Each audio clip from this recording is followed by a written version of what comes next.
let's let's go to our esteemed Honourable Paul Hellyer of Canada. We would give you 20 minutes, sir.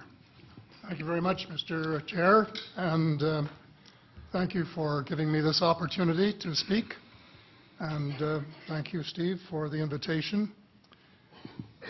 My name, as I said, was Paul Hellyer. I'm a former Minister of National Defence for Canada.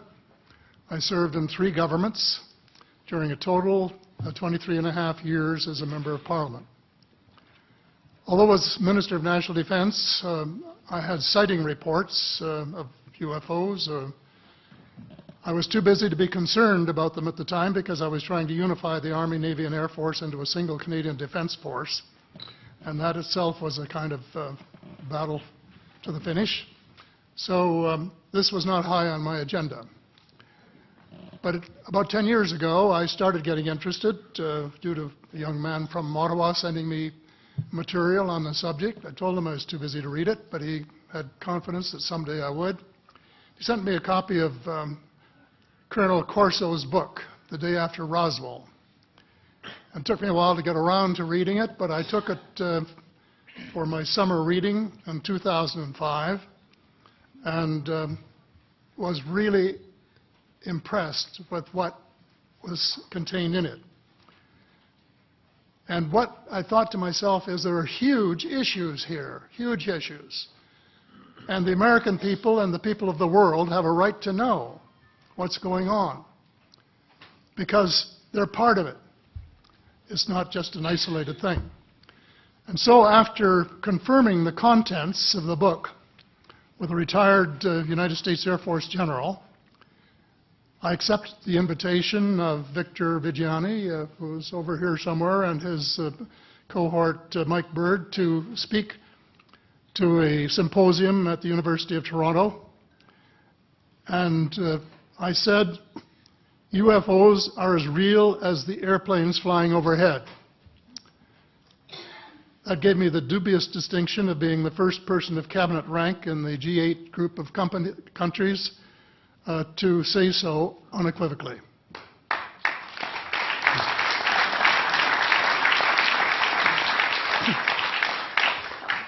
Since then, I've learned a lot from many sources, including a number of the fantastic witnesses that we have heard these last 4 days. They were so outstanding, I was just really blown away with them, the amount of information that was available.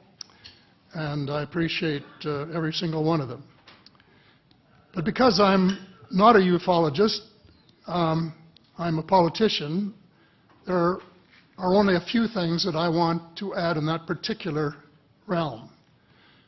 First is that about in the 1960s sometime, there was a flotilla of UFOs headed south that crossed into NATO territory in Europe. And the Commander-in-Chief of the Supreme Allied Headquarters in Europe was naturally very shaken. Fortunately, or maybe divine providence, before the panic button was pushed, the flotilla turned around and headed back north. Obviously, they had thought maybe they were Russian and they were very concerned about it.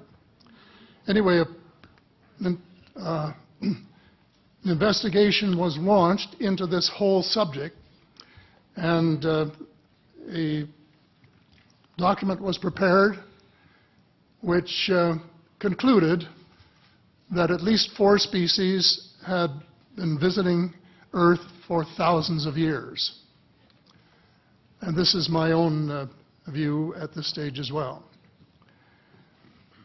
So, except for that, there are just a couple of things that we've talked about that I'd like to refer to. And one was that we were referring to them as they until this morning when Linda Moulton Howe, I think she was the first one, actually named 3 different species. I have brought my latest book called Light at the End of the Tunnel, A Survival Plan for the Human Species, as an aide-memoire, and I name 5 different species here. I'm aware of more now.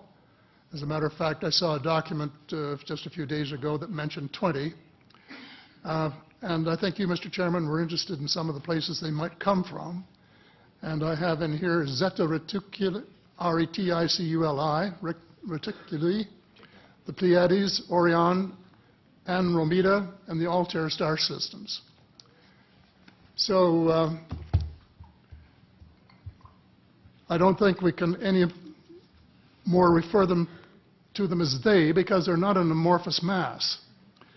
They are different species and consequently may have different agendas. I don't think we can say that they all have the same agenda any more than we could say that the United States, China, and Russia had the same agenda. Our real interests may be very similar, but as of now, our perceived interests are still quite far apart. One more observation before I begin what I want to say, and that is that we spent quite a bit of time talking about the 66-year-old cadavers. And I was glad to have Linda this morning finally say that there are live ETs on Earth at this present time, and at least 2 of them probably working with the United States government. The other species that I learned about not too long ago was called the tall whites. And this is when Paula Harris broke the story just a few years ago. And through her good offices, I had the chance to talk for about 3 hours with former Airman Charles Hall and listen to this absolutely fascinating story of how he was working with, first of all, he was scared out of his skin, but after that, when he got to know them, how he was working with, and finally they became to trust each other and have a good working relationship with the tall whites at the gunnery range at Indian Springs in Nevada. And these tall whites were living on United States Air Force property and working in cooperation with the United States Air Force and sharing technology with them. He wrote a book, incidentally, called Millennial Hospitality. There are 4 different versions, but Paula says that Millennial Hospitality number 2 is the best. I think that's the one I read, and it's a very interesting read if you want to sort of get inside the problem of what it's like to bump into these people floating across the terrain in the desert. Well, enough on that for now. My interest is in full disclosure.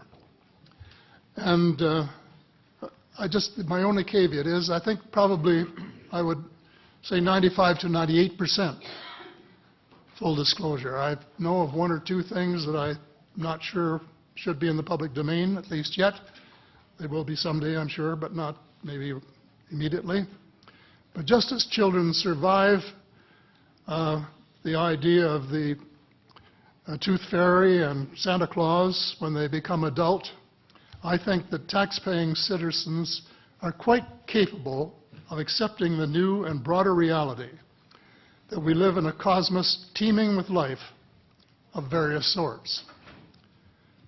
The fact that some other civilizations are more advanced than we are may be humbling, but that could be a necessary step in our survival.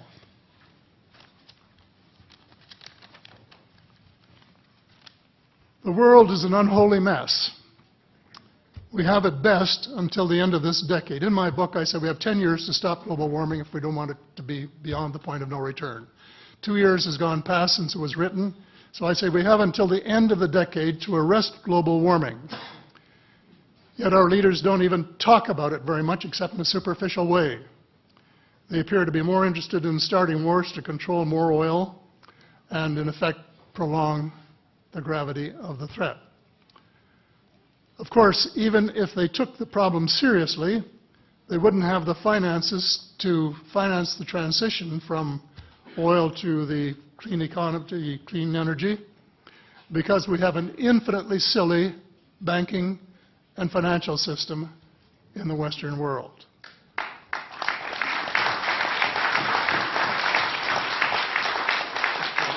And the United States Congress, I regret to say, is partly responsible, and I'd be glad to elaborate on that later if you're interested. And finally, they need the technology for clean energy. And it exists, and it's being kept secret by the same vested interests who control our destiny. Who are these vested interests, and what are they up to? Well, Senator, you were talking about a military junta.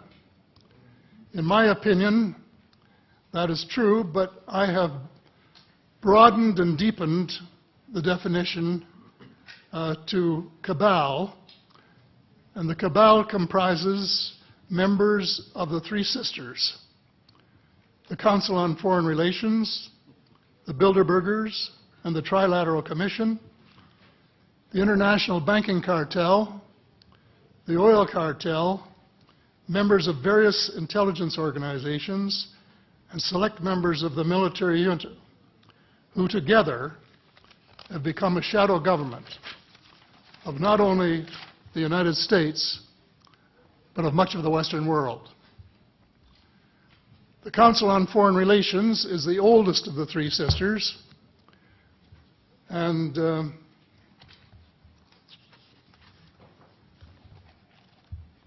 as early as October 1940, years before Germany surrendered to the Allied armies and to vaporize Hitler's vision of empire, the Council's Economic and Financial Group drafted a memorandum outlining a comprehensive policy, quote, to set forth the political, military, territorial, and economic requirements of the United States in its political potential leadership of the non-German world, including the United Kingdom itself, as well as the Western Hemisphere and the Far East.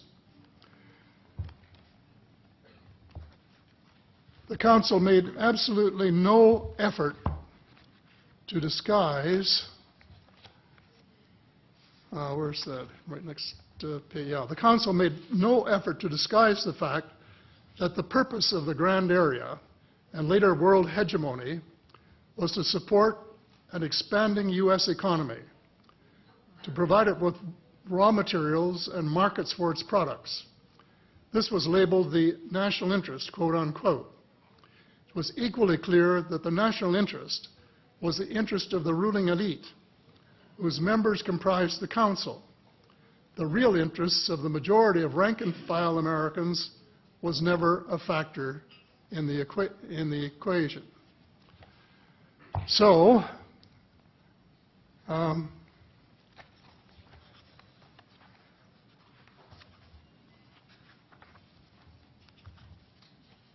Mr. David Rockefeller, who was a member of all three of the sisters, is quoted as saying this at a meeting of the Bilderbergers in Europe. We are grateful to the Washington Post, the New York Times, Time magazine, and other great publications whose directors have attended our meetings and respected their promises of discretion for almost 40 years. It would have been impossible for us to develop our plan for the world if we had been subjected to the lights of publicity during those years. But the world is more sophisticated and prepared to march toward a world government. The supranational sovereignty of an intellectual elite and world bankers is surely preferable to the national autodetermination practiced in past centuries. He, of course, pretended he didn't say that, but the witness, this is reported by Daniel Estulin, a thoroughly reliable reporter who has written the true story of the Bilderberger Group. And if you want to really get inside of what's been going on there for this long time, that's a good place to go. So anyway, you hear what Mr. Rockefeller said, and so there you have it. The aim of the game is a world government comprising members of the cabal who are elected by no one and accountable to no one. And according to Mr. Rockefeller, the plan is well advanced. Does this help you to understand why our civil rights are being taken away from us? I say us, because Canada too is included in the grand plan. A giant leap in the wrong direction followed the end of the Cold War.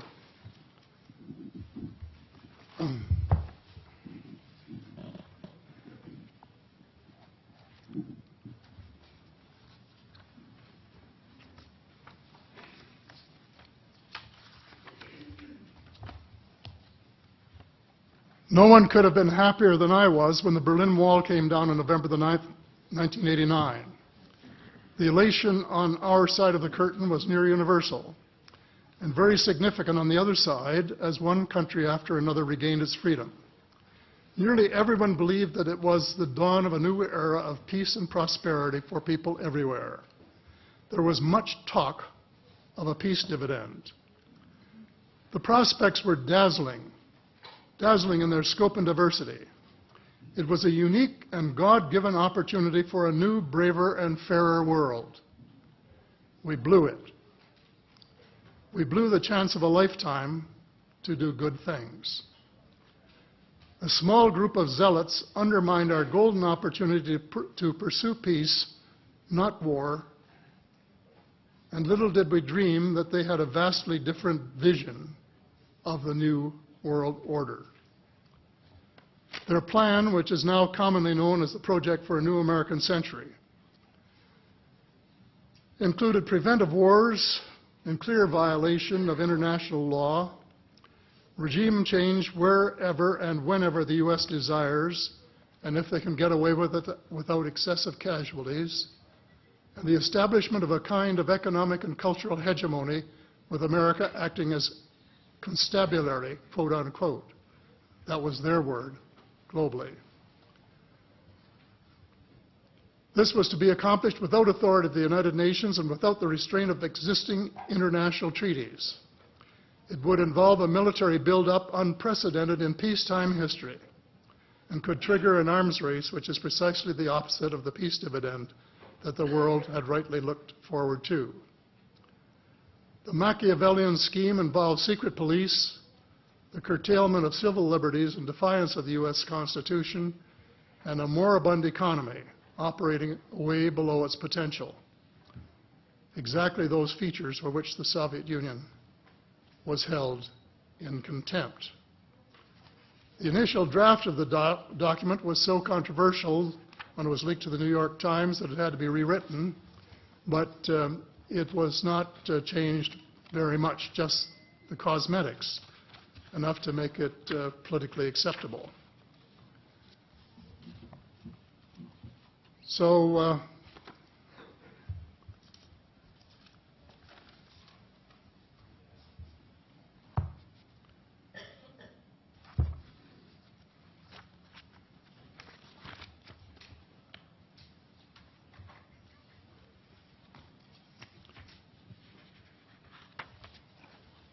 I have a minute here to my bearings.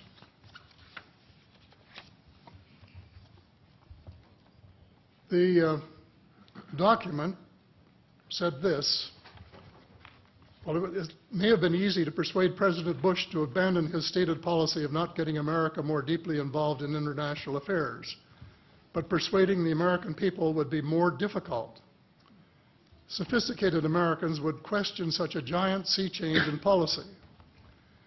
The authors of Rebuilding America's Defenses, Strategy, Forces, and Resources for a New Century recognized this difficulty from the outset because their document contained the following sentence: further, I'm quoting, further, the process of transformation, even if it brings revolutionary changes, is likely to be a long one, absent some catastrophic and catalyzing event, like a new Pearl Harbor.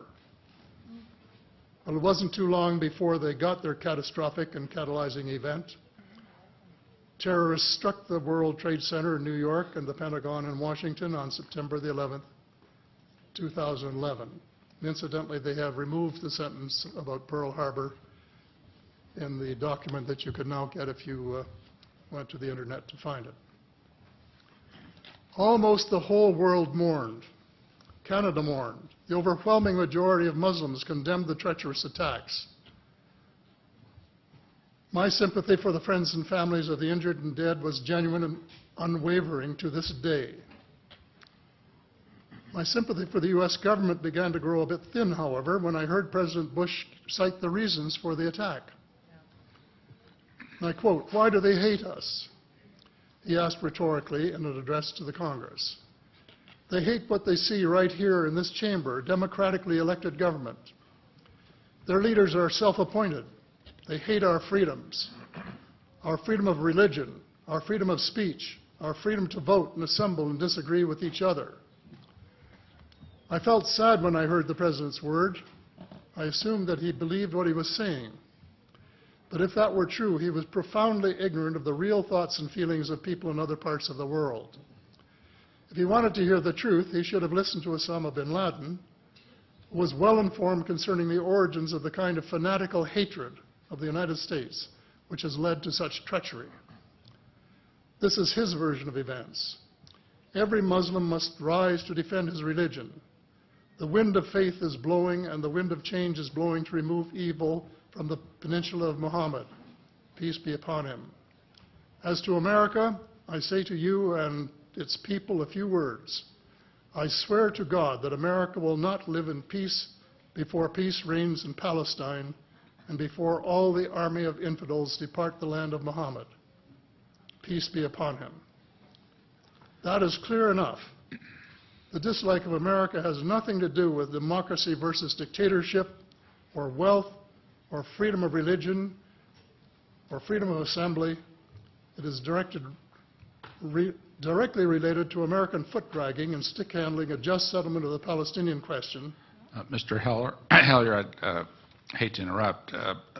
Time has expired, but I'm very happy if the panel has no objection to allow another minute or two to finish your statement. How much time do you think you need to finish it? I think probably somewhere between 1 and 5 minutes, most. I think we'll give you 2 minutes to finish your statement, as much as I'd like to grant more. Thank you.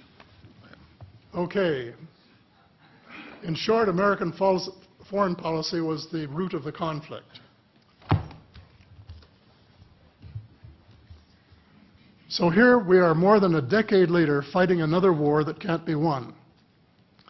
There is no country on earth powerful enough to protect its citizens against fanatical hate, as we learned from the Boston Marathon. And the mere attempt to pursue the impossible pits neighbor against neighbor and the state power structure against everyone.